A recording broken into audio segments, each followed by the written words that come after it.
Ya, shalom. Malam ini kita akan membahas tema mengenai apa Kristus pun naik haji ke Yerusalem. Tema ini mungkin membuat kita orang Kristen bingung. Kenapa naik haji ya?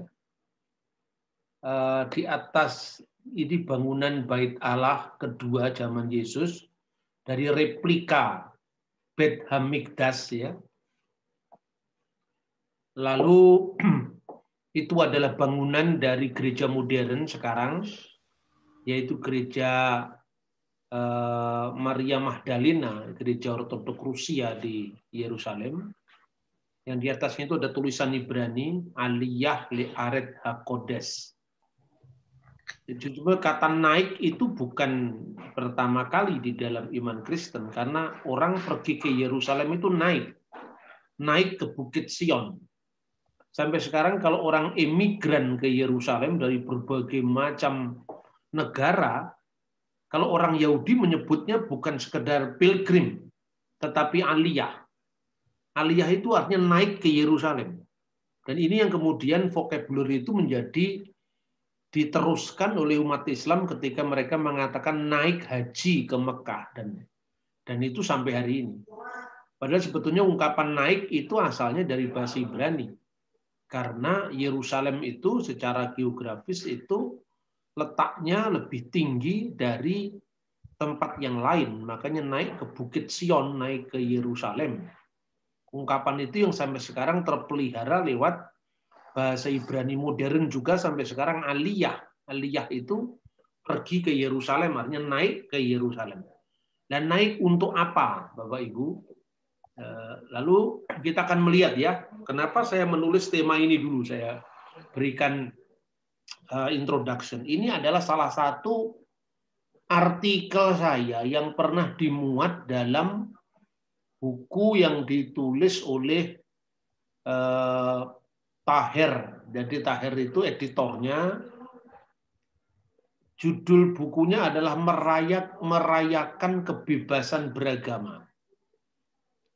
Diterbitkan oleh Indonesia Conference on Religion and Peace Jakarta tahun 2009. Dan buku ini dipersembahkan untuk ulang tahun ke-70 dari Bapak Johan Effendi almarhum.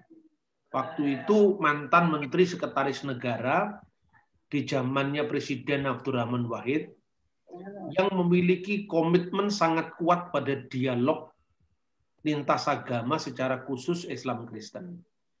Nah, kemudian tema ini pun sebetulnya diminta oleh beliau.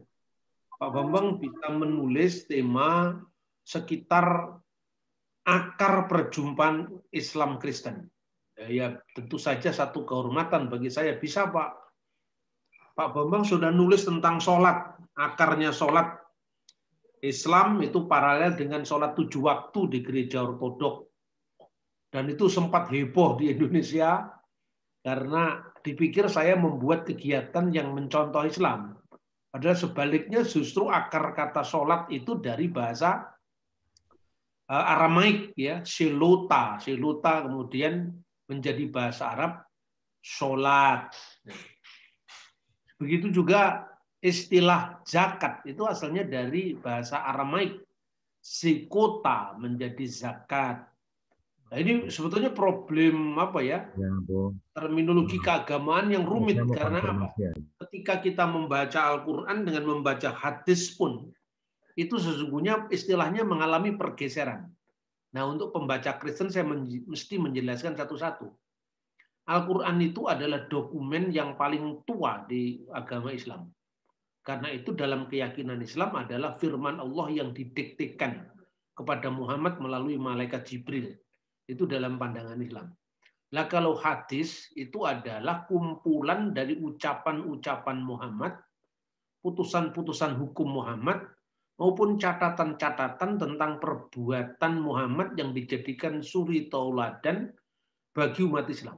Itu definisinya begitu. Maka sumber pertama Islam yang tertua dan terutama itu Al-Quran. Yang kedua adalah hadis Rasulullah.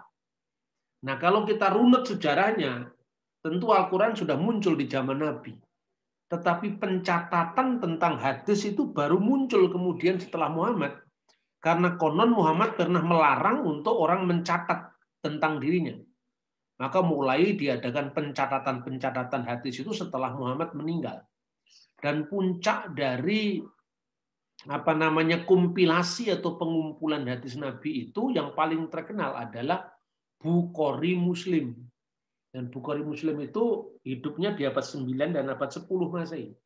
Berarti hadis itu literatur yang lebih dari 100 tahun muncul setelah Muhammad. Nah itu kira-kira Bapak Ibu.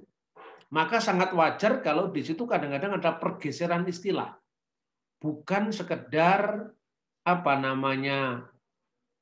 konsekuensinya kepada perubahan huruf, tapi kadang-kadang makna. Nah ini yang sudah diujikan oleh banyak ahli.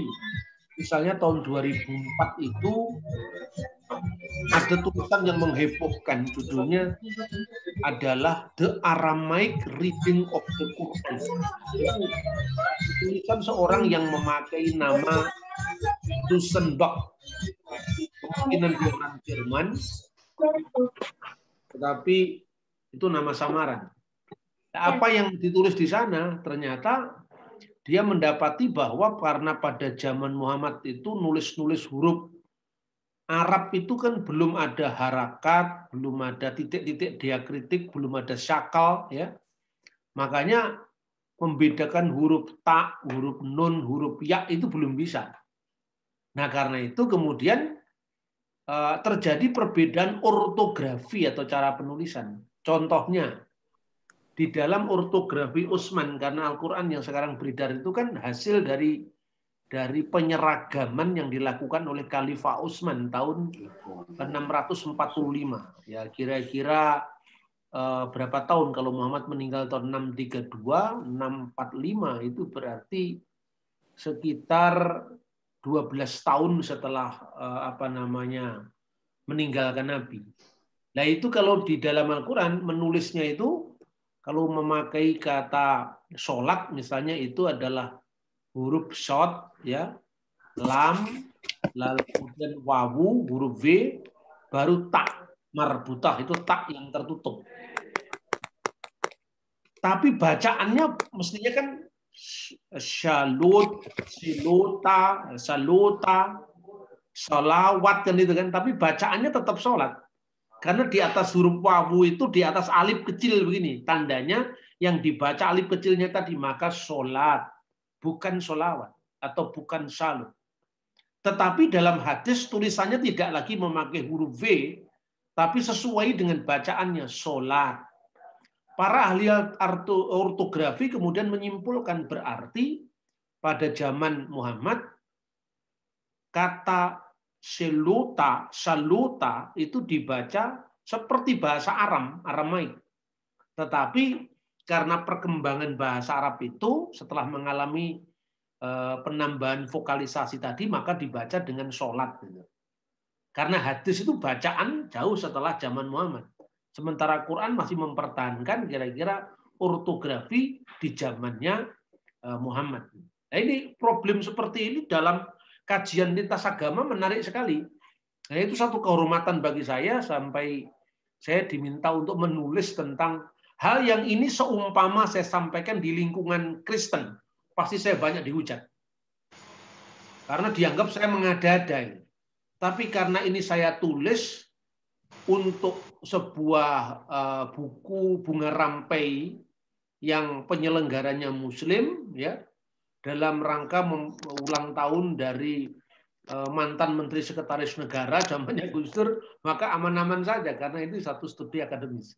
Nah itu contoh bagaimana perubahan-perubahan dalam ortografi, dan dalam Islam ini memang pembahasan seperti ini cukup kontroversial karena pemahaman teman-teman Muslim tentang wahyu itu kan mekanistik sifatnya. Jadi seperti Alkitab itu, Al-Quran itu seperti yang istilahnya diturunkan. Itu kan dalam implementasinya kan digambarkan Nabi itu didikte oleh malaikat, dihafalkan, lalu dituliskan kata demi kata. Dan ini sangat beda dengan kekristenan. Kalau kekristenan kan baik Yahudi maupun Kristen, saya kira bukan hanya Kristen. Kan sebutannya Torah berbicara dalam bahasa manusia. Atau dalam Injil istilahnya itu adalah semua yang tertulis itu diilhamkan oleh Roh Kudus. Atau harafiah dihembusi oleh Roh Suci. Maka para penulis Alkitab itu kan tidak pasif. Jadi seperti Lukas itu melakukan penyelidikan, maka dikatakan setelah aku menyelidiki dengan seksama segala peristiwa yang terjadi di antara kita dari saksi mata dan pelayan firman, maka aku memutuskannya untuk membukukannya secara teratur bagimu. Jadi adanya penyelidikan sebelum menulis itu tidak membatalkan bahwa Alkitab itu diilhamkan Roh Kudus. Nah, pola pandang yang seperti ini, yang di dalam dialog teologi sering dipaksakan. Misalnya, teman Muslim memahami bahwa yang namanya Taurat itu wahyu yang diturunkan kepada Nabi Musa, sebagaimana Quran diberikan kepada Muhammad melalui malaikat Jibril. Nah, begitu dia membaca Ulangan pasal 34 ayat 5, maka matilah Musa. Nah, ini dia. Pemalsuan pasti ini. Bagaimana mungkin Musa kok menulis kematiannya sendiri? Kalau Taurat diturunkan kepada Musa, ya masa Musa menulis kematiannya sendiri? Ini pasti pemalsuan. Nah, ini dialog ini menjadi macet karena apa? Karena pemaksaan paradigma pewahyuan. Nah, oleh karena itu sejak lama sekali saya sudah mengembangkan kira-kira bagaimana menembus kebuntuan dialog ini. Kalau Kristen ngomong tentang wahyu, Islam ngomong wahyu, ya artinya bertengkar. Wong itu paradigmanya berbeda. Lah, sampai sekarang pun dialog Islam Kristen itu kan masih beranjak ke sana. Yesus itu kan rasul, kenapa disebut Tuhan? Padahal Alkitab kan jelas-jelas mengatakan pandanglah kepada rasul dan imam besar yang kita akui yaitu Yesus. Lah, kok orang Kristen menjadikan dia anak Allah? Ini pemalsuan. Nah, ini cara satu contoh pemaksaan paradigma Islam untuk Kristen. Lah, untuk menembus yang seperti ini tentu kalau untuk arus bawah rasanya sulit itu. Sulit karena apa? Karena orang itu emosinya tidak terkontrol. Kemudian mereka memandang satu dengan yang lain itu bukan mitra dialog, tapi musuh yang harus ditaklukkan. Dari awal menyadari ini pasti macet kalau pendekatan seperti itu, maka saya menawarkan waktu itu pendekatan yang saya sebut paralelisasi. Jadi misalnya gini, dalam konteks dialog, ya, saya selalu mengatakan, setiap agama itu kan punya pemahaman tersendiri yang khas dalam agama itu tentang bagaimana yang sakral, yang transenden itu menjadi profan, menjadi dikenal, tampak dan terhayati secara empiris. Nah, itu dalam semua agama ada. Apa dalam konsep awatara Hindu atau konsep nuzulul Quran dalam Islam atau konsep inkarnasi dalam iman Kristen pasti ada. Intinya pokoknya yang tidak kelihatan menjadi teralami lewat pengalaman rohani manusia. Kalau itu pendekatannya dan bahasanya begitu, saya kira umat Islam tidak keberatan. Saya pernah ditanya, bagaimana untuk membayangkan bahwa Yesus itu adalah firman Allah yang menjadi manusia? Keberatannya di mana? Tatkala orang mengatakan Allah menjadi manusia, itu macet langsung. Karena apa? Bagi mereka membayangkan Allah dalam sebutan Islam itu seperti membayangkan Bapa dalam kekristenan. Jadi meskipun sama-sama bahasanya, ketika orang Kristen menyebut Allah, itu maknanya lebih luas daripada orang Islam menyebut Allah, termasuk orang Kristen Arab maupun orang Islam. Orang Islam begitu menyebut Allah, itu artinya yang transenden itu. Nah, sementara orang Kristen begitu ngomong Allah, yang transenden itu kan Bapa. Ketika firman Allah menjadi manusia, diam di antara kita. Ketika kita menyebut Roh Kudus, Allah itu dalam diri kita. Maka ketika kita bicara Bapa itu Allah di atas kita, Putra itu Allah di antara kita, Roh Kudus itu Allah di dalam kita. Kalau Kristen kan begitu pemahamannya. Maka ketika orang Kristen mengatakan Allah menjadi manusia, macet dalam dialog karena pikiran Islam tidak mungkinnya Allah jadi manusia itu seperti ketika orang Kristen Bapa, Allah Bapa menjadi manusia. Dan itu bertabrakan dengan dogma. Karena yang menjadi manusia itu bukan wujud ilahi Allah yang tidak kelihatan itu.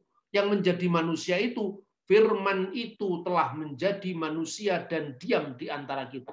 Bapa tidak menjadi manusia. Karena itu kalau Bapa menjadi manusia, begitu Yesus disalibkan, lah Bapa kan ikut mati disalib. Maka gereja pernah mengutuk ajaran yang namanya patripasionisme, di mana Bapa bisa menderita. Nah ini simpul-simpul dalam dialog seperti ini mesti diajarkan bagaimana kita memahami saudara Muslim dan agar kita dipahami. Dan ketika sudah bicara tentang soal inkarnasi, selalu saya bikin guyonan begini. Lah firman menjadi manusia aja sampean bisa, menjadi kitab aja sampean bisa terima. Masa firman menjadi manusia berkeberatan? Di mana keberatannya? Nuzulul Quran itu kan konsep firman yang menjadi manusia. Dan semua orang Islam mengakui firman Allah itu kekal. Baik itu yang namanya ahli sunnah wal jamaah yang menyebut diri ilmu kalam, ya, maupun kelompok-kelompok sempalan yang sekarang ini muncul, misalnya kelompok salafi. Mereka mengutuk ilmu kalam, tetapi hanya istilahnya yang dikutuk. Mereka tetap mempercayai Al-Quran itu bukan makhluk.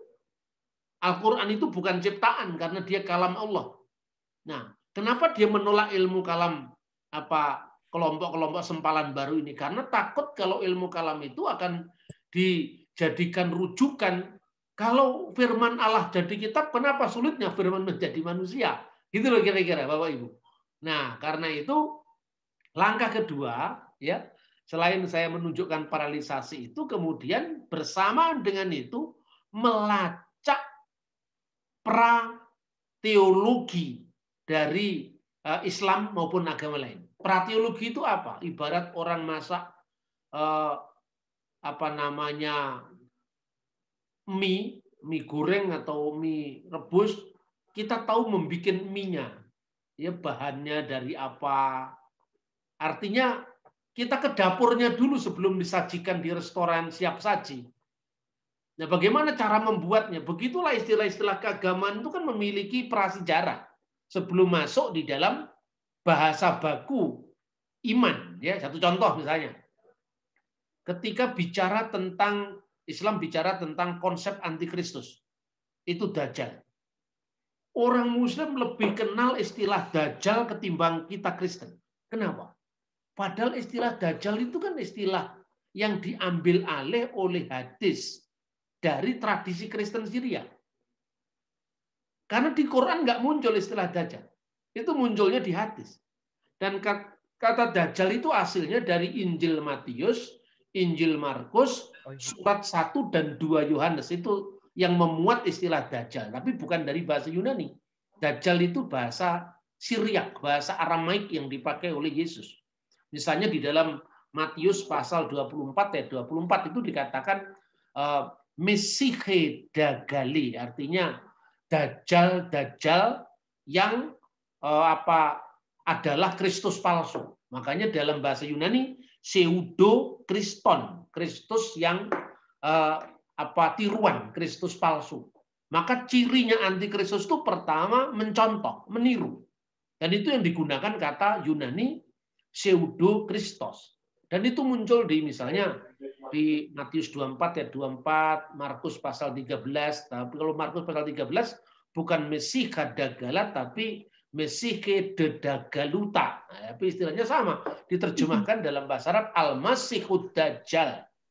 Nah, kemudian dalam 1 Yohanes misalnya pasal 2 ayat 18 itu disebutkan akan datang seorang Dajjal, itu Dajjal eskatologis, Dajjal yang satu, yang tunggal pada akhir zaman, tapi juga Mesihe Dagali, Dajjal-Dajjal yang akan datang dalam bentuk ajaran-ajaran sesat yang selalu muncul pada perkembangan sejarah gereja.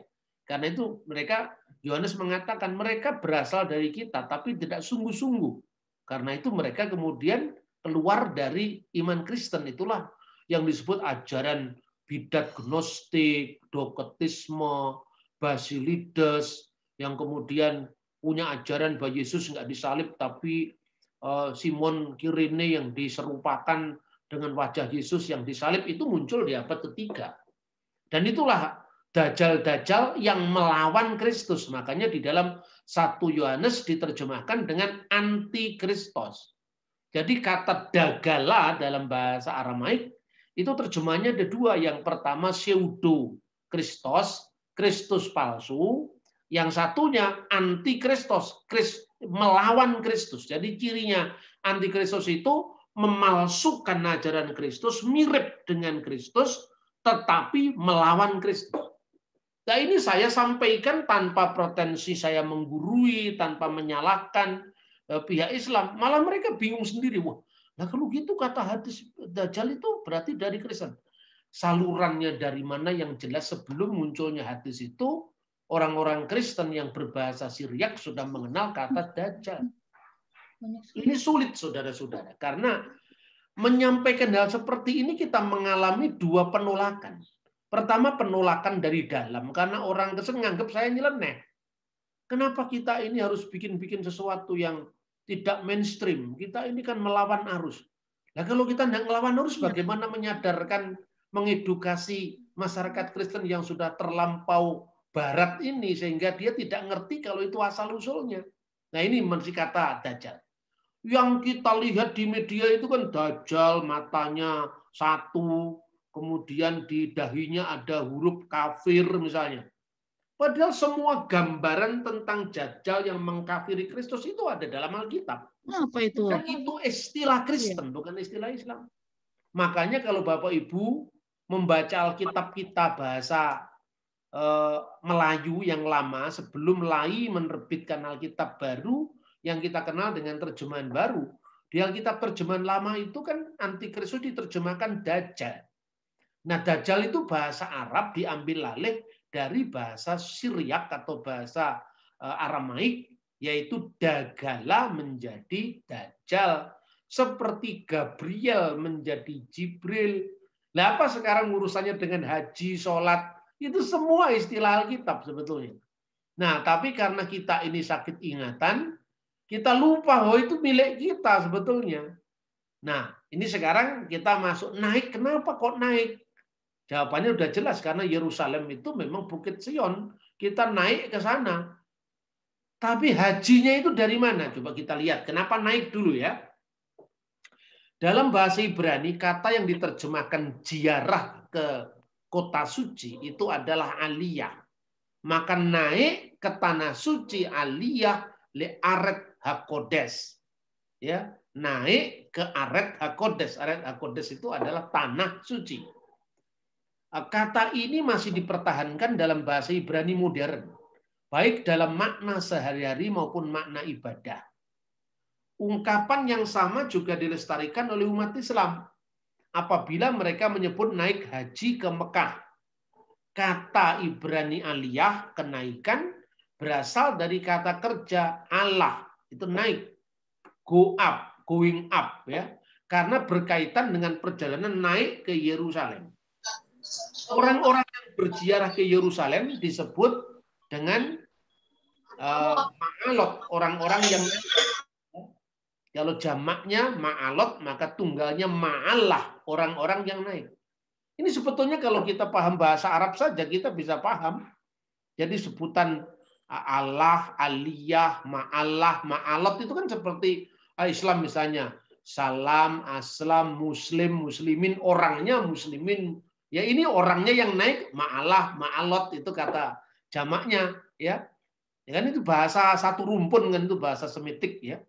Maka di dalam Mazmur pasal 84 ayat 6 itu dikatakan asyiri adam oslobeka meilot, ya, berbahagialah orang yang menguatkan dirinya di dalam engkau, meilot yang hatinya yang naik, ya, apa ini bilfafam, yang apa namanya naik, menguatkan hatinya untuk naik sebetulnya. Tapi sebetulnya di dalam naskah Masoretik, naskah standarnya Alkitab itu sebetulnya huruf azinnya itu dibaca lain, yaitu dalam naskah Masoretik maka disebut mesilot. Mesilot itu artinya orang yang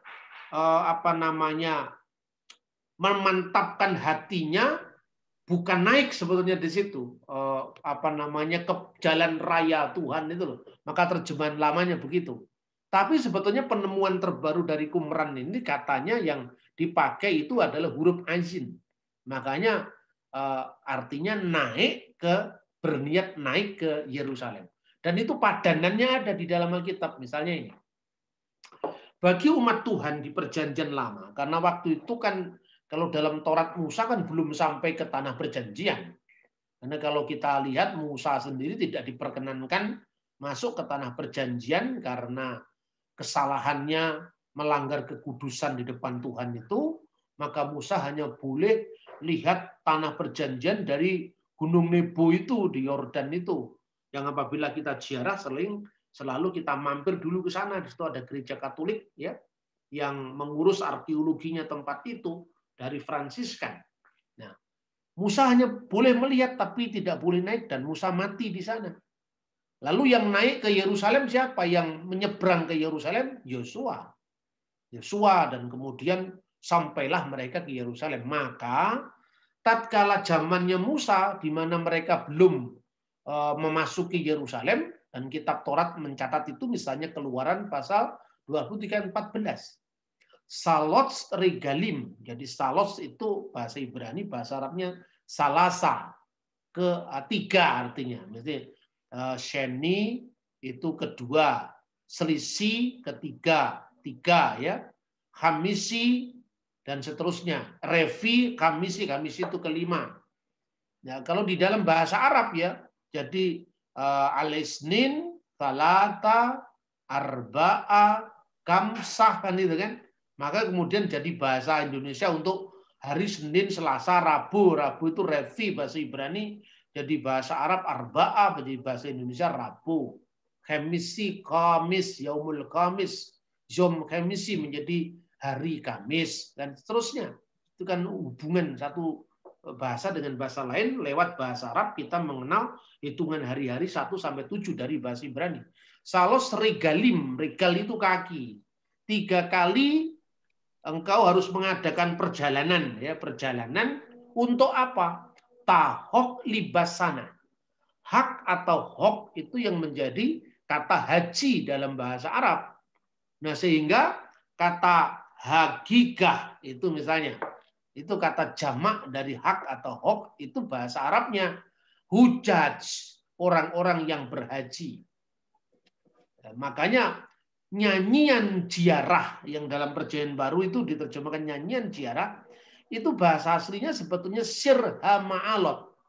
Sir itu artinya nyanyian, ma'alot orang-orang yang naik. Orang-orang yang naik apa? Naik ke Yerusalem untuk apa? Tahak libasana. Untuk berhaji, berhari raya setiap tahunnya. Berapa kali? Salos, 3 kali. Dalam setahun hendaklah engkau mengadakan hak perayaan besar setiap tahun libasana. 3 kali dalam setahun haruslah engkau mengadakan haji bagiku. Bagiku basana setiap tahun. Kata Ibrani hak inilah yang diambil alih menjadi bahasa Arab haj. Seperti kata Gabriel menjadi Jibril. Seperti kata dagala menjadi dajjal. Perubahan yang lazim sesuai dengan fonetik koresponden. Korespondensi bahasa rumpun semitik. Ya, seperti kata Gabriel jadi Jibril, dagala menjadi dajjal, maka hak menjadi haj. Nah, 3 kali berhaji ke Yerusalem itu apa? Nah, ini kita bisa lihat. Pertama Paskah. Bahasa Ibraninya apa? Hak hapesah. Hak itu haji. Jadi merayakan Paskah Yerusalem itu haji itu karena 3 kali sehari. Itulah sebabnya orang-orang dari seluruh dunia itu datang ke Yerusalem. Kenapa? Ketika Yesus disalibkan, ada orang yang namanya Simon yang datang dari Kirene. Kirene itu Afrika, dekatnya Mesir dan wilayah Mesir kalau sekarang. Kirene, Afrika Utara itu. Nah, kenapa kok jauh-jauh dari Afrika Simon itu datang? Karena dia mau Paskah. Berarti Simon itu adalah orang Yahudi diaspora yang mau aliyah ke Yerusalem. Aliyah itu naik ke Yerusalem untuk apa? Untuk merayakan Paskah. Makanya karena Yesus disalibkan RF Pesah menjelang Paskah, maka orang yang sedang berhaji ke Yerusalem itu antara lain Simon, orang Kirene, mengganti memikul salib bagi Yesus. Contoh lain, pada waktu yang pertama hak Pesah ya, yang kedua hak Sukot, perayaan Pondok Daun, dan yang ketiga hak Safuot, perayaan Pentakosta. Kenapa dalam perayaan Pentakosta itu ada orang yang datang dari berbagai negara, pendatang dari Roma, orang Arab, penduduk Elam Mesopotamia, Elam Mesopotamia itu dari timur dan barat semua datang ke Yerusalem. Untuk apa? Karena mereka untuk merayakan hak Safuot, perayaan haji Pentakosta, perayaan besar Pentekos, ya. Pentakosta itu kan bahasa Yunani. Pentakostas itu artinya hari ke-50, karena itu pembulatan dari 7 kali 7, 49 Safuot menjadi Pentakostes dari Septuaginta, Alkitab bahasa Yunani, kemudian menjadi Pentekos, Pantekosta dalam bahasa Indonesia. Nah, lalu apa yang diperingati? Ini masih Yahudi loh, belum Kristen ini. Hak Pesah itu memperingati keluaran Bani Israel dari Mesir yang disusul dengan perayaan Hamashot, roti tidak beragi selama 7 hari. Tuh. Nah, makanya pertama dari mana istilah Paskah itu muncul? Dari bahasa Ibrani. Itu kan ayatnya saya lupa di mana itu. Yang jelas ada cari pasti ada ketika bicara tentang 10 tulah itu ya. 10 tulah itu kan tulah terakhir itu anak sulung mati. Tetapi orang yang di dalam di pintu rumahnya. Didengar suara saya? Jelas, Pak. Oh, jelas. Yang di depan pintu rumahnya itu ada cipratan darah anak domba. Maka kematian itu melewatinya. Jadi tanda darah Paskah itu, yaitu anak domba yang darahnya dioleskan dan dicipratkan di pintu itu, ketika maut mendatangi rumah-rumah di Mesir itu lewat karena ada tanda darah penebusan. Makanya firmannya berbunyi, waraiti hadam, dan ketika aku melihat hadam, darah itu, ya, darah itu, hadam, ufesahti, dan aku lewat alaihem atas mereka. Maka dari kata pesah ya, ufesahti alaihem, dan aku akan melewati atas mereka, kemudian menjadi kata pesah, Passover, lalu menjadi bahasa Ibrani-nya hak hapesah, haji Paskah. Jadi kalau diterjemahkan secara harafiah, memperingati apa? Keluaran dari tanah Israel tadi. Kemudian hak hasafuot, perayaan Pentakosta. Jatuhnya 50 hari setelah Paskah. Sebagai tanda penuaian dan ucapan syukur kepada Tuhan. Hari penuaian dulunya itu hari pertanian itu panen gandum itu. Tapi kemudian dikaitkan juga dengan turunnya 10 perintah Allah, Asyaret Hadivarim, di Gunung Horeb itu. Nah, kemudian perayaan itu dikenal dengan perayaan Pentakosta, diberikannya hukum kepada bangsa Israel. Berbondong-bondong orang seluruh dunia datang ke Yerusalem. Dan Roh Kudus dicurahkan pada saat itu sesuai dengan janji Nabi Yeremia bahwa nanti Tuhan akan mengadakan perjanjian baru dengan umat Yehuda dan umat Israel. Tuhan tidak lagi menuliskan hukum di atas loh batu seperti di Sinai itu, tapi akan menuliskan lohnya itu dalam hati mereka. Maka Roh Kudus teofani, laksana lidah-lidah api yang memasuki kepala para murid. Jadi Pentakosta perjanjian baru menggenapi Pentakosta perjanjian lama. Paskah Perjanjian Baru menggenapi Paskah Perjanjian Lama. Bukan lagi keluarnya Bani Israel dari tanah Mesir, tapi keluarnya seluruh orang yang percaya kepada Yesus dari perbudakan dosa-dosa. Simbolnya juga sama, roti tidak beragi. Yahudi roti dan anggur, juga dalam iman Kristen roti dan anggur. Cuma potongan daging anak domba tidak ada lagi di Kristen. Karena apa? Karena Yesus adalah anak domba Paskah itu. Kemudian Hag HaSukot, perayaan Pondok Daun, itu memperingati pengembaraan Bani Israel di padang gurun selama masa keluaran itu dari tanah Mesir. Nah, sejak zaman Raja Daud, jadi itu kan dulu Salos, Regalim, Tahok, Libasanah tadi kan masih ketika zaman Musa di kitab Keluaran itu. Maka pusatnya ibadah sebelum ada kota suci, sebelum ada rumah suci, yaitu di kemah-kemah pertemuan itu. Nah, setelah Yerusalem dikuasai oleh Raja Daud, kemudian didirikan rumah ibadat. Itu pun karena Daud tangannya berlumuran darah, Tuhan tidak izinkan bait sucinya didirikan oleh Daud, sekalipun Daud merintisnya. Salomo lah yang kemudian mewujudkannya. Bait Allah Yerusalem, bait suci itu disebut Bait Hamikdas, yang kemudian disalin menjadi bahasa Arab Baitul Maqdis, rumah yang suci.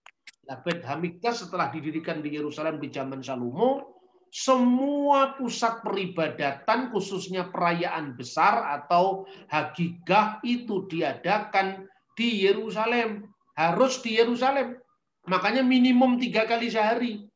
Yesus dibawa ke Yerusalem oleh orang tuanya. Orang-orang Yahudi pun juga datang ke Yerusalem. Yesus ditantang oleh saudara-saudaranya yang belum percaya. Tampakkanlah dirimu di depan umum kalau kamu memang mau menyatakan seperti Mesias lah, seperti itu. Tapi Yesus tiba-tiba tidak pergi menyelinap ketika mereka sedang perayaan Pondok Daun di Yohanes pasal 7. Yesus tiba-tiba muncul di antara mereka dan mengatakan, barang siapa haus hendaknya ia datang kepadaku dan minum. Ngapain tiba-tiba Yesus ngomong barang siapa haus? Konteksnya apa itu? Konteksnya dalam upacara Pondok Daun itu ada ritual khusus yang dinamakan Nisuk Hamayim, yaitu pencurahan air. Pencurahan air itu apa? Memperingati peristiwa Mesa dan Meriba. Masa dan Meriba itu ketika orang-orang Israel bersungut-sungut di situ, lalu Tuhan memberikan mujizat ketika Musa memukulkan tongkat di atas batu dan keluar air. Peristiwa itu diperingati dengan Nisuk Hamayim pada rangkaian perayaan Pondok Daun. Dan ketika itu orang Yahudi itu konteksnya mereka berebutan dengan cipratan air yang dibawa imam besar turun dari kolam Siloam naik ke atas. Mereka kumpul di dekatnya yang sekarang disebut tembok ratapan itu. Maka mereka berebut cipratan air berkat itu. Tiba-tiba Yesus muncul di antara mereka. Barang siapa haus, hendaknya ia datang kepadaku dan minum. Dan dia mengutip kitab Nabi Yesaya dan seterusnya. Nah, itu perayaan besar. Perayaan besar ini diselingi lagi dengan perayaan-perayaan yang lain. Perayaan-perayaan yang minor, ya. Itulah yang disebut dengan Moed, ya. Dalam bahasa Ibrani ada hak, hagigah, ada Moed. Makanya ada traktat dalam Talmud namanya traktat Moed, Katam atau Yoma, hari-hari dan seterusnya. Kata Ibrani ini sejajar dengan kata Aram Eda. Dalam bahasa Arab menjadi Id. Maka digunakan baik Islam maupun Kristen yang berbahasa Arab, ya. Misalnya Idul Fitri, Idul Kurban atau Idul Adha. Di Kristen ada Id Milad, ya. Perayaan Natal, Idul Milad atau Id Milad. Kemudian ada Id Paskah, ya, Paskah Al-Majid. Disebut juga sebagai perayaan kurban, itu Paskah.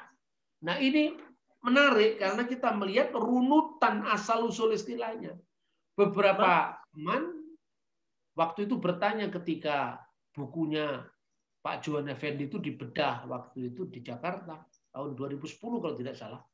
Saya duduk di belakang karena saya setia pada Alkitab yang mengatakan kalau kamu dalam satu pertemuan, silakan kamu duduk di belakang sampai nanti pengurus pertemuan itu menyuruh kamu ganti duduk di depan. Ini intermezzo. Ini saya di belakang sambil minum kopi itu saya. Tiba-tiba suara saya dipanggil sama Pak Johan Effendi. Ini yang nulis artikel Kristus pun naik haji ke Yerusalem, mana ya orangnya? Hadir apa enggak? Saya di belakang. Lagi minum kopi saya. Sayangnya kopinya bukan Starbucks, cuma kopi kapal api waktu itu. Kemudian saya maju ke depan. Pak Bambang 10 menit bicara. Ini apa ini maksudnya Yesus naik haji ke Yerusalem ini? Lalu saya jelaskan. Akhirnya bukunya sekarang terbit itu. Diterbitkan oleh ICRP itu. Di Gramedia kalau tidak salah masih ada itu beberapa saat lalu. Nah itu saudara-saudara. Jadi saya lebih baik menyampaikan ide-ide, gagasan-gagasan yang menggali akar. Sehingga orang ini kan Islam dari sentuhan bertengkar terus kan sama-sama di permukaan. Coba kita gali lagi, kita gali. Kekristenan pasti lebih kuat karena akarnya itu justru ada di kita. Hanya kita mau nggak rendah hati mengakui gereja-gereja lama yang mungkin di mata orang modern. Kenapa kok gereja mesti yang lama-lama? Kenapa kita tidak yang baru saja? Nah, itu kan ini ya benar, itu benar kita yang baru. Tetapi kalau kita jadi warga negara Indonesia tidak bisa langsung Jokowi jadi presiden kan?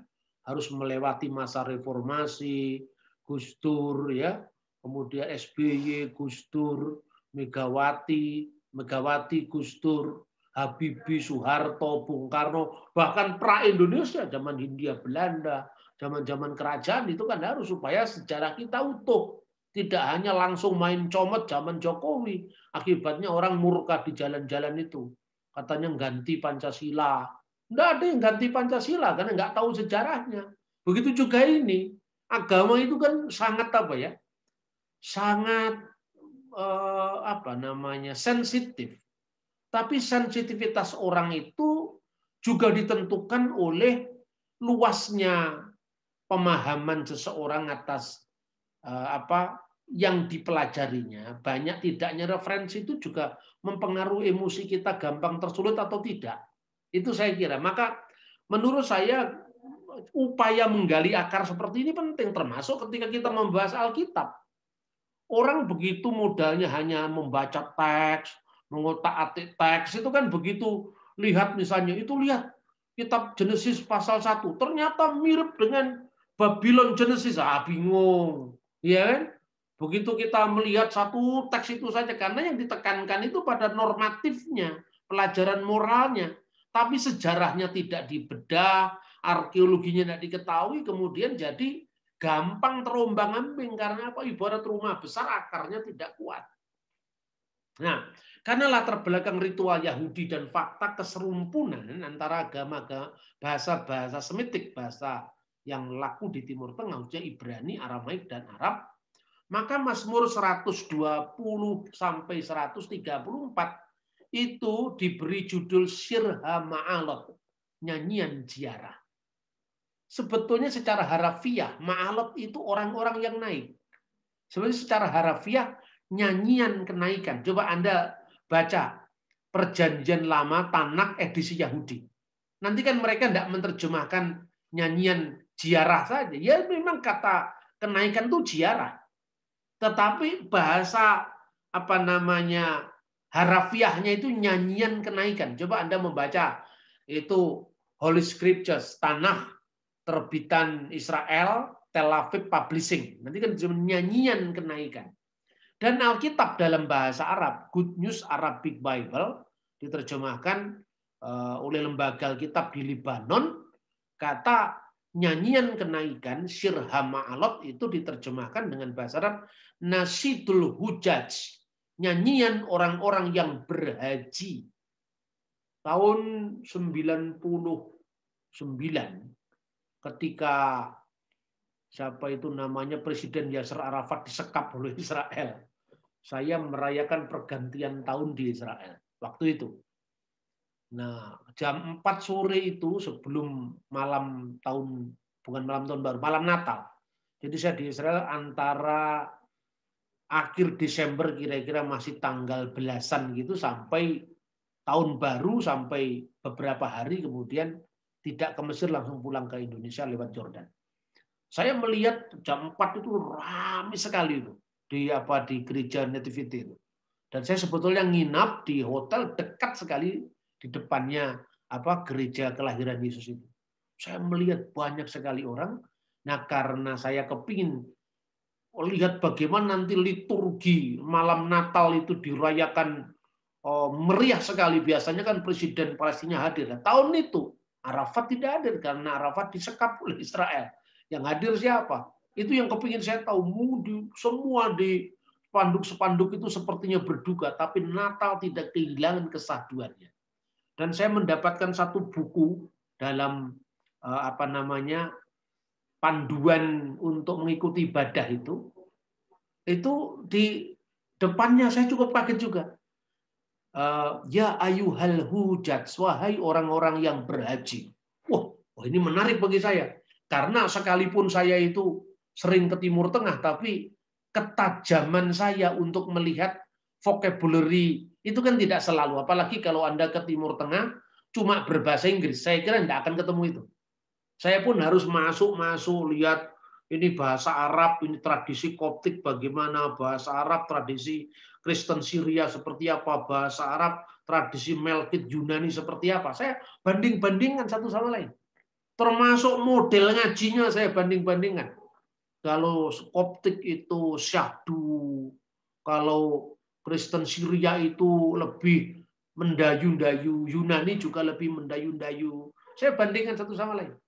Bagaimana pujaan-pujaan kepada Tuhan yang gayanya itu karena memang tercermin dari budayanya. Ya man hiya minas serubim warfa mazdan bi ghairi qiyas minas serafim. Itu gaya Yunani. Tapi kalau gaya Koptik, Qudusullah, Qudusul Qawi. Orang Islam saja kalau lihat itu bingung itu. Saya pernah mengajak cucunya Kiai Haji Agus Salim, Mbak Feli. Dia tanya, dia itu kan seperti kakaknya istri saya. Safa, tolong antar saya kepingin lihat Natal di Kairo. Iya Mbak, waktu itu saya masih di Mesir. Dia datang ke Kairo, kami ajak ke gereja Koptik Ortodok. Nangis dia di depan itu ikonnya Tuhan Yesus itu, dia menyalakan lilin dan dia nangis. Terus saya tanya, Mbak, apa kesannya? Aduh, saya baru 15 menit sudah tidak bisa menahan air mata saya, Safa katanya. Bagaimana kalau kira-kira saya ikut sampai selesai ibadah itu? Karena waktu kita cuma terbatas. Dari situ saya mulai melihat bahwa beragama itu kan tidak hanya unsur rasio. Mungkin bagi kita selama ini kita orang karismatik atau orang Protestan, kita memaksa orang itu seperti dalam tradisi kita. Jadi orang itu dipikirnya ketika menikmati hadirat Tuhan melalui ibadah di gereja GPIB misalnya, hormat bagi Allah Bapa. Teman saya yang Muslim ikut paduan suara ya Mas tanya. Terserah kamu lah apa saya bilang. Begitu dia lihat gereja karismatik, nggak lama keluar dia. Kenapa kamu keluar? Konser ya Mas. Coba bayangkan. Tapi begitu dia masuk ke gereja yang satu seperti itu, nangis dia. Karena agama itu kan tidak hanya menyangkut aspek rasio, tapi juga aspek rasa. Sejak saat itu, saya tidak pernah memutlakkan gereja harus begini, harus begitu. Saya, kalau bahasa orang karismatik, membebaskan Roh Kudus untuk berkarya di umat Kristiani ini. Dan itu bukti-bukti. Karena itu saya yakin walaupun apa yang saya tempuh itu mula-mula adalah jalan sepi. Orang tidak paham yang saya sampaikan ini. Pak Bambang ini untuk apa? Orang Kristen diajak ini, Arab ini berani. Ya saya tinggal pergi. Memang sebetulnya yang menjadi pangsa tulisan saya bukan sampean. Ya toh? Saya kan tidak mau pergi, orang sana nyaman semua nih, orang sudah Kristen loh. Tapi saya ingin membawa Injil kepada bangsa saya yang menyentuh apa pergumulan mereka, yang menyentuh apa yang menjadi kendala-kendala mereka sehingga mereka salah paham kepada Kristus. Saya mencoba memahaminya karena dulu saya turut merasakan itu. Dan itu yang ingin saya bagikan. Karena itu Saya sering kali mendapatkan kesan begini, Pak Bambang, terlalu dalam. Kenapa nggak diturunkan bahasanya? Ya kalau saya nuruti harus diturunkan bahasanya, berarti kan audiens saya hanya orang Kristen. Orang Kristen pun adalah orang Kristen yang terbiasa mendengar kalau ke gereja itu intinya khotbahnya berkat, kalau gereja itu intinya pokoknya ya teologi makmur seperti itu. Tapi bagaimana teologi salib ini dibawa? Artinya salib itu juga batu sandungan kepada orang yang memang tidak selesai dengan pola pelayanan seperti ini. Nah, lalu saya lanjutkan. Mazmur 122, 3 dan 4. Itu Yerusalem yang didirikan sebagai kota yang bersambung rapat. Tapi kalau Anda lihat dalam terjemahan Tel Aviv ya, terjemahan Holy Scriptures itu sebetulnya kota yang didirikan bersambung rapat itu artinya untuk mempersatukan semuanya. Itu konteksnya Yerusalem adalah kiblatnya orang seluruh dunia Yahudi untuk menghadap. Karena orang Israel itu, orang Yahudi itu punya sinagog itu rumah ibadat. Kalau sinagognya itu di timurnya Yerusalem, Bait Allah, ya harus menghadap ke barat. Kalau rumah ibadatnya itu di baratnya Baitul Maqdis Yerusalem, harus menghadap ke timur. Kalau dia di sebelah selatannya Yerusalem, harus menghadap ke utara. Sebaliknya kalau dia di utaranya Yerusalem, harus menghadapkan ke selatan. Itu mirip kemudian yang dipakai oleh saudara kita Muslim dengan kiblat ke Ka'bah. Masih banyak hal yang bisa dirunut itu, dan ketika saya ngomong begini di kalangan Kristen memang harus saya batasi. Tapi ketika saya ngomong itu di lingkungan pesantren atau di pusat kajian Islam, itu enggak habis-habis. Nah, dia tanya, kenapa kalau orang Kristen menyebut Yesus duduk di sebelah kanan Allah Bapa? Oh, mudah sekali jawabannya. Itu urusannya apa? Karena bait Allah itu menghadap ke timur dan istana Daud letaknya di sebelah selatannya, maka arahnya kan sebelah kanan. Duduklah kamu di sebelah kananku, artinya Mesias itu yang punya 3 makna, imam, nabi, raja. Maka ketika Allah hadir di ruangan Maha Kudus, hadirat ilahi, sekinah Allah itu, maka sebelah kanannya adalah istana Daud. Engkau adalah imam besar menurut Melkisedek. Engkau adalah nabi dan engkau adalah raja. Karena itu kamu duduk di sini selama-lamanya. Dan saya bandingkan dalam ibadah haji pun ketika orang itu mengelilingi Ka'bah, Ka'bah posisinya harus di sebelah kiri dari orang yang mengelilinginya. Jadi berlawanan arah dengan jarum jam. Karena apa? Karena kita di kanannya Tuhan. Duduk di sebelah kanan atau mengelilingi dari sebelah kanan. Itu asalnya dari Mazmur 26. Mereka mengelilingi mezbah sambil berdoa. Dan itu sampai hari ini 7 kali aku mengelilingi mezbahmu, itu yang mengelilingi di sebelah kanan. Itulah maknanya Yesus duduk di sebelah kanan Allah. Bukan berarti di surga ada 2 kursi. Dan itu bicara tentang ruang dan waktu. Nah, kesanalah suku-suku berziarah dalam bahasa Indonesia. Tapi sebetulnya dalam teks aslinya, Sesam alu sebatim, sebatia. Sesam alu. Mereka naik jadi Allah untuk satu orang. Kalau banyak orang naik alu, naik ke sana untuk apa? Yaitu suku-suku Tuhan untuk bersyukur kepada nama Tuhan sesuai dengan peraturan Bani Israel. Kata naik juga dilestarikan oleh umat Islam, naik haji ke Mekah. Nah, terakhir sekarang. Saya akan berikan contoh tentang ini Haggadah Shel Pesach, perayaan Paskah Yahudi. Dan bagaimana penggenapannya di dalam Kristus. Ketika Yesus melakukan perjamuan malam terakhir di rumahnya Maria, ibunya Yohanes yang disebut Markus yang dicatat dalam Kisah Rasul 12. Yesus berkata kepada Petrus dan Yohanes, kamu pergi ke kota, nanti kamu akan ketemu dengan seorang yang membawa kendi berisi air. Orang itu akan menunjukkan tempat ruang atas yang kamu sekalian nanti harus berkata, guru akan melakukan perjamuan Paskah di rumahmu. orang itu pasti sudah ngerti. Nah, pertanyaannya, nanti kita bicara arkeologi nih. Penemuan arkeologi di Gereja Bukit Sion itu ditunjukkan bahwa pada abad pertama sudah ada sinagoga Kristen di sana. Dan itulah yang kita kunjungi setiap kali kita pergi ke senakel, ruang atas, di mana Yesus merayakan Paskah. Tempat itu pernah direbut oleh Islam dan kemudian dijadikan masjid, makanya sampai sekarang ada arah kiblat ke Mekah. Tapi itu penelitian arkeologi menunjukkan itu adalah gereja pertama dan tertua di seluruh dunia. Nah, mata orang yang suka sejarah pasti lebih suka melihat batu-batu, prasasti. Tapi kalau tahu mata modern, Anda lebih suka ke mall. Ya, kalau Anda tidak mengurangi ke mall itu agak sulit bicara tentang seperti ini. Tapi itu yang saya sering sampaikan dengan guyonan. Perhatikan sekarang. Ketika Yesus mengadakan perjamuan malam dengan para muridnya. Pertama, perjamuan itu diadakan malam. Kenapa? Karena itu malam, Keluaran. Inilah apa bedanya malam ini dibandingkan dengan malam-malam yang lain.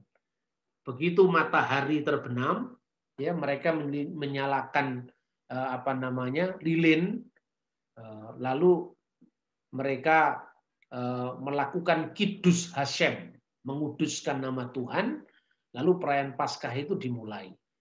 Apakah bedanya malam ini dibandingkan dengan malam-malam yang lain? Lalu kepala rumah perjamuan itu, dalam kepala rumah tangganya itu mengatakan, inilah malam di mana Tuhan, Adonai, Hashem, Hakados Baruchu, ya. Hakados Baruchu itu yang kudus, terpujilah dia. Kemudian ungkapan seperti ini diteruskan oleh para teolog Kristen yang berbahasa Arab, misalnya Allahu subhanahu wa lahul mastu. Diteruskan oleh Islam, Allah subhanahu wa ta'ala misalnya. Itu kan akarnya dari Yahudi semua itu. Ya. Kemudian inilah saat di mana Adonai Hakados Baruchu telah menuntun bangsa kita pada malam hari dari Mesir ke tanah perjanjian. Sekalipun kamu punya kepandaian, kekayaan, hikmat, tidak ada yang mengalahkan kisah tentang Paskah Keluaran. Nah, itu kira-kira. Kemudian dalam ritualnya itu sampailah kepada puncaknya, yaitu memecah-mecahkan roti. Waktu memecah-mecahkan roti itu, mereka mengangkat roti itu. Dan tidak semua liturgi Yahudi bahasanya Ibrani, tidak. Dalam saat pengangkatan roti itu mereka mengucapkan litani dalam bahasa Aram. Ya, litani apa itu? Liturgi dalam bahasa Aram. Dia menyebut inilah roti sengsara yang dimakan nenek moyang kita di tanah Mesir. Halakma ania diakalu afaktana bi'ar'a Misrayim. Kalau eret itu Ibrani, ar'a itu Aramaik. Nah, kemudian mereka sangat menyambut itu, dan setelah dipecah-pecahkan diucapkan berkat. Lalu dimakan bersama. Lalu ketika anggur dituangkan juga diberkati, lalu diminum bersama. Terakhir dari perayaan itu, ya mereka melakukan perjamuan Paskah. Di situ ada potongan daging anak domba. Di situ ada sejenis salad, ya. Kemudian setelah itu mereka makan bersama, ditutup dengan mazmur Halel yang diawali dari kata Halelu et Hashem misalnya. Pujilah dia Tuhan, ya. Wahai segenap bangsa dan sebagainya, yang jelas itu mazmur haleluya. Dan itu yang dalam perjamuan malam terakhir Yesus dikatakan, setelah mereka menyanyikan nyanyian pujian, itu maksudnya mazmur Halel tadi, maka Paskah itu selesai. Lalu masuk ke peristiwa Getsemani. Jadi apa yang tertulis dalam perjanjian baru itu benar-benar merupakan fulfillment, penggenapan dari perjanjian lama. Ketika saya sampaikan ini kepada forum Kristen, mungkin tekanannya yang mereka tertarik pada penggenapan nubuat dan sebagainya. Justru kalau saya sampaikan di tangan Islam, yang mereka tertarik, loh, kok bahasanya mirip, kok istilahnya mirip. Baru setelah itu mereka diskusi. Lalu apa makna penebusan? Lalu apa makna Yesus disebut anak Allah? Lalu apa makna Yesus sebagai nabi, Yesus sebagai raja, Yesus sebagai imam dan sebagainya. Itu saya kira terima kasih untuk perhatiannya dari presentasi awal kami. Tuhan memberkati.